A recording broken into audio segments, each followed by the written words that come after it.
ಬಾಗಲಕೋಟೆಯಲ್ಲಿ ಕೈ ಅಭ್ಯರ್ಥಿ ಸಂಯುಕ್ತಾ ಪಾಟೀಲ್ ಪ್ರಚಾರ ಅಬ್ಬರ ಜೋರಾಗಿದೆ. ಬಾಗಲಕೋಟೆಯ ವಿದ್ಯಾಗಿರಿಯಲ್ಲಿ 9 ಮತ್ತು 10ನೇ ವಾರ್ಡ್ನಲ್ಲಿ ಮತಬೇಟೆ ನಡೆಸ್ತಾ ಇದ್ದಾರೆ. ಕಾಂಗ್ರೆಸ್ ಅಭ್ಯರ್ಥಿ ಸಂಯುಕ್ತಾ ಪಾಟೀಲ್ ಬಿರುಸಿನ ಪ್ರಚಾರವನ್ನ ಕೈಗೊಂಡಿದ್ದಾರೆ. ಮನೆ ಮನೆಗೆ ತೆರಳಿ ಮತಯಾಚಿಸ್ತಾ ಇದ್ದಾರೆ. 9 ಹಾಗೆ 10ನೇ ವಾರ್ಡ್ ವಿದ್ಯಾಗಿರಿಯಲ್ಲಿ ಮತಬೇಟೆ ನಡೆಸ್ತಾ ಇದ್ದಾರೆ. ಮನೆ ಮನೆಗೆ ಹೋಗ್ತಾ ಇದ್ದಾರೆ, ಮತ ಕೇಳ್ತಾ ಇದ್ದಾರೆ. ಭರ್ಜರಿ ಕ್ಯಾಂಪೇನ್ ಇದು. ಹಿರಿಯರ ಕಾಲಿಗೆ ನಮಸ್ಕರಿಸಿ ವೋಟ್ ಕೇಳ್ತಾ ಇದ್ದಾರೆ ಸಂಯುಕ್ತಾ ಪಾಟೀಲ್. ನೂರಾರು ಮಹಿಳಾ ಬೆಂಬಲಿಗರ ಜೊತೆ ಸೇರಿ ಗ್ರಾಮ ಗ್ರಾಮಕ್ಕೆ ಹೋಗಿ ಪ್ರತಿಯೊಂದು ಏರಿಯಾಗಳಿಗೆ ಹೋಗಿ ಮತ ಬೇಟೆ ನಡೆಸ್ತಾ ಇದ್ದಾರೆ.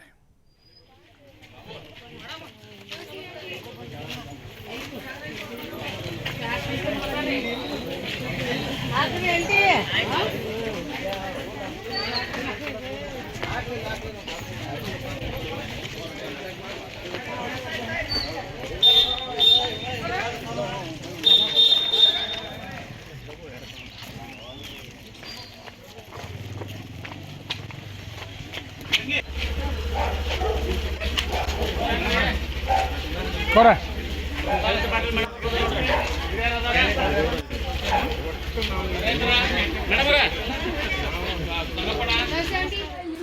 ಎಲ್ಲ ನನ್ನ ಅಣ್ಣ ತಮ್ಮಂದ್ರಲ್ಲಿ ವಿನಂತಿ ಏನದ ಅಂತಂದ್ರೆ ನನಗೊಂದು ಅವಕಾಶವನ್ನ ಮಾಡ್ಕೊಡ್ರಿ. ನಾನು ಕೆಲಸ ಮಾಡುವಂತ ಹುಮ್ಮಸ್ಸನ್ನ ಹೊಂದಿನಿ.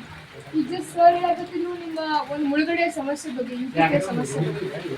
ಆ ಯುಕೆಪಿ ಸಮಸ್ಯೆ ಬಗ್ಗೆನೂ ಕೂಡ ನಾನು ಪ್ರಾಮಾಣಿಕ ಪ್ರಯತ್ನ ಇರ್ತೀನಿ ನಿಮ್ಮ ಎಲ್ಲಾ ಸಮಸ್ಯೆಗಳನ್ನ ಎತ್ತಿಡಬೇಕು. ಇವತ್ತು ಒಂದು ಮುಖ್ಯ ಕಾರಣ ಯಾಕೆ ಯುಕೆಪಿ ಸಂತ್ರಸ್ತಿಗೆ ನ್ಯಾಯ ಒದಗ್ಲಿಕ್ಕತ್ತಿಲ್ಲ ಅಂತಂದ್ರ ಕೇಂದ್ರದಿಂದ ಅದು ಒಂದು ಕೇಂದ್ರ ಯೋಜನೆಯಾಗಿ ಘೋಷಣೆ ಆಗ್ಬೇಕು. ಆ ನೋಟಿಫಿಕೇಶನ್ ಆಗ್ತಾ ಇಲ್ಲ.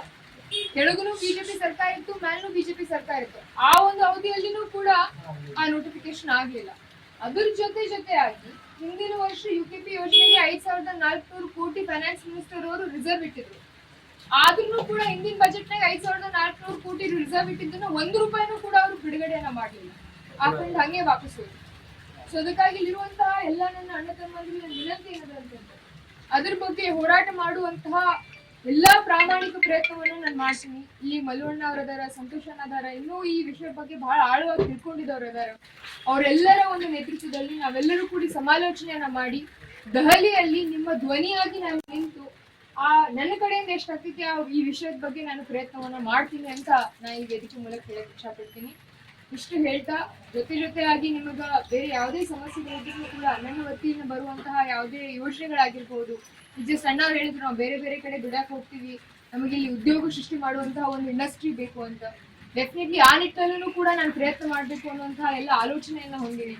ಅದ್ರ ಜೊತೆಯಾಗಿ ಇಲ್ಲಿರುವಂತಹ ಟೆಕ್ಸ್ಟೈಲ್ ಪಾರ್ಕ್ ಮಾಡೋದಾಗಿರ್ಬಹುದು, ಅಥವಾ ಇಲ್ಲಿ ಕೇಂದ್ರ ಸರ್ಕಾರದಿಂದ ಮತ್ತು ರಾಜ್ಯ ಸರ್ಕಾರದಿಂದ ಬರುವಂತಹ ಎಲ್ಲ ವಿಶೇಷ ಅನುದಾನಗಳನ್ನ ತಂದು ಈ ಬಾಗಲಕೋಟೆ ಜಿಲ್ಲೆಯನ್ನ ಹೆಚ್ಚಿಗೆ ಅಭಿವೃದ್ಧಿ ಮಾಡುವಲ್ಲಿ ನಾನು ಎಲ್ಲಾ ಪ್ರಾಮಾಣಿಕ ಪ್ರಯತ್ನವನ್ನು ಕೂಡ ನಾನು ಮಾಡ್ತೀನಿ. ಸೊ ಅದಕ್ಕಾಗಿ ನನಗೊಂದು ಅವಕಾಶವನ್ನ ಮಾಡ್ಕೊಡ್ರಿ. ನಾನು ದುಡ್ಯಾಕ್ ಬಂದೀನಿ. ದುಡ್ದೆ ಅಂತಂದ್ರೆ ನೀವು ನನಗೆ ಪಗಾರ ಮುಂದ್ ಕೊಡ್ರಿ ಬಿಡ್ರಿ, ಅದು ಎರಡನೇ ವಿಷಯ. ಮೊದಲು ನನಗೆ ದುಡ್ಯಾಕಾದ್ರೂ ಇಟ್ಕೋರಿ ಅಂತ ಕೇಳಕ್ ಬಂದಿನಿ. ಒಂದು ಅವಕಾಶವನ್ನು ನೀವೆಲ್ಲರೂ ಕೊಡ್ಬೇಕು ಅಂತ ನಿಮ್ಮೆಲ್ಲರೂ ಹೇಳ್ತಾ, ಅದಕ್ಕೆ ಇರುವಂತ ಎಲ್ಲಾ ನನ್ನ ಅಣ್ಣ ತಮ್ಮಂದ್ರಲ್ಲಿ ವಿನಂತಿ ಏನದ ಅಂತಂದ್ರ ನನಗೊಂದು ಅವಕಾಶವನ್ನ ಮಾಡ್ಕೊಡ್ರಿ. ನಾನು ಕೆಲಸ ಮಾಡುವಂತ ಹುಮ್ಮಸ್ಸನ್ನ ಹೊಂದಿನಿ. ಈಗ ಸರ್ ಹೇಳೋದು ನಿಮ್ಮ ಒಂದು